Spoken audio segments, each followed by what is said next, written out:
Esta invitación que me ha realizado la profesora Marta Isabel Álvarez de parte de la UNAD nos convoca para hacer una reflexión alrededor de la producción de subjetividades, como se subtitula, desafíos para los nuevos tiempos.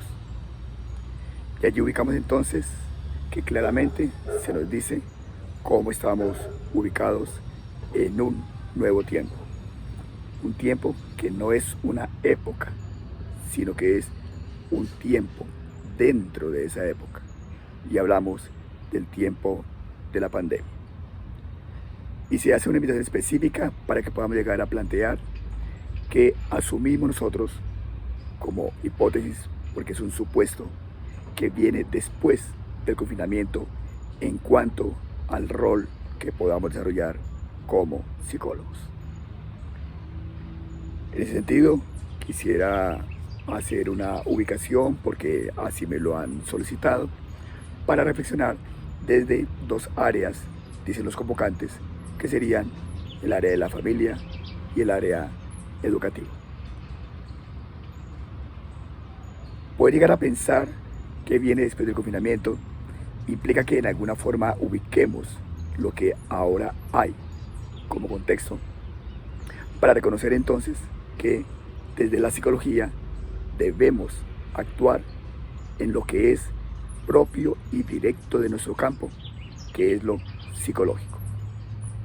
Y allí un indicador, dentro de muchos otros que puede llegar a haber, y que nos indica cómo, desde un estudio de la Universidad Javeriana, divulgado la semana pasada, se revela que el 68% de los adolescentes que tomaron parte de esa investigación presentaban algún nivel de depresión. De ese 68%, un 17% tenía sintomatología grave de esa depresión. Igualmente se encuentra que del 53% del total se presentaban diferentes niveles de ansiedad. La mitad de los encuestados afirmaron que el confinamiento les había afectado muchísimo su vida, aunque no plantean en qué consisten esas afectaciones. El 39% plantea que las restricciones que han tenido que vivir les impedían desempeñarse en actividades básicas. Y casi la tercera parte dijo que probablemente y que claramente se han incrementado sus faltas de contacto social. Subrayo esto. La tercera parte plantea que ha aumentado la falta de contacto social, que es un elemento fundamental dentro de nuestra quehacer.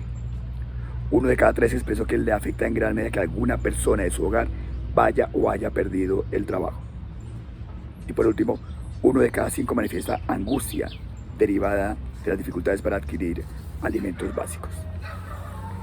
Eso quiere decir entonces que se encuentran unas condiciones en las cuales nosotros podemos llegar a intervenir en esa condición que ahora se nos plantea de la producción de subjetividad.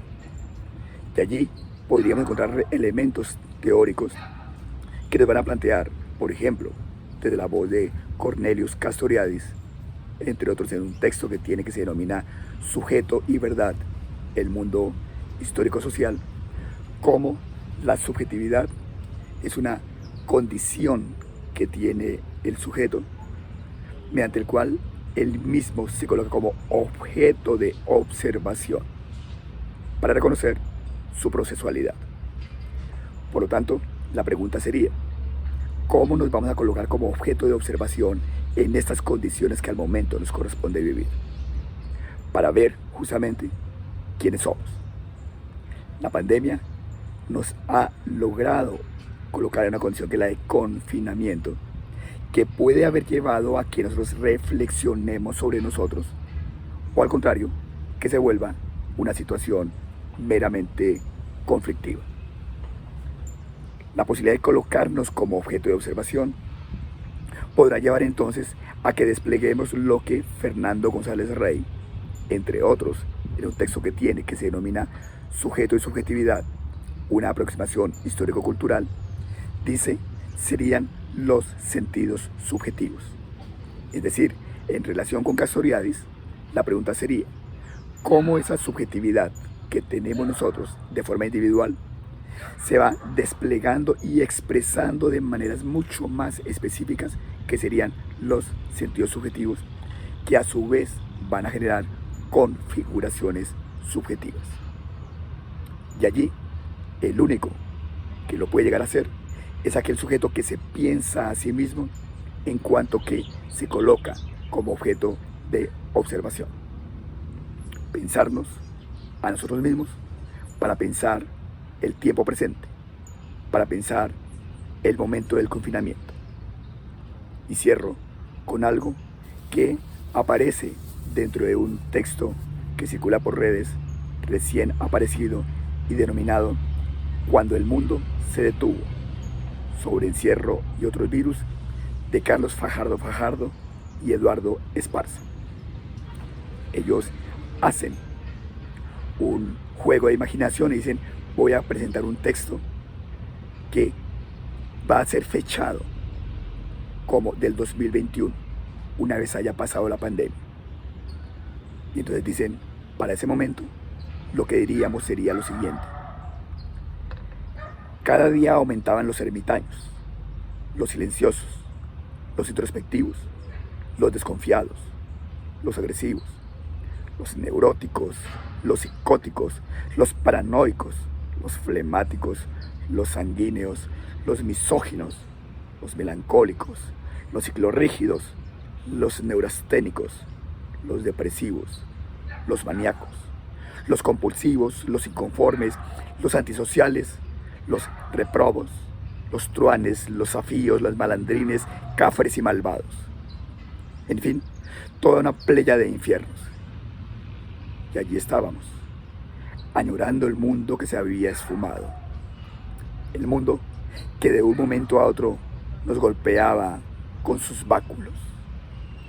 Allí estamos, tratando de escudriñar quiénes somos en ese día a día.